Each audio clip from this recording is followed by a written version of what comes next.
Karagatan natin ang ninanakawan. Kaya bang gumising bago tayo maubusan?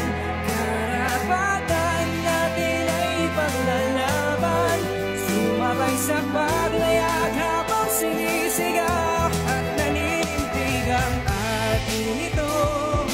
Atin ito. Atin ito. Hey! Pag-akbang sa bawat pagpupunyagi, ipagpatuloy natin ang laban para sa kalayaan.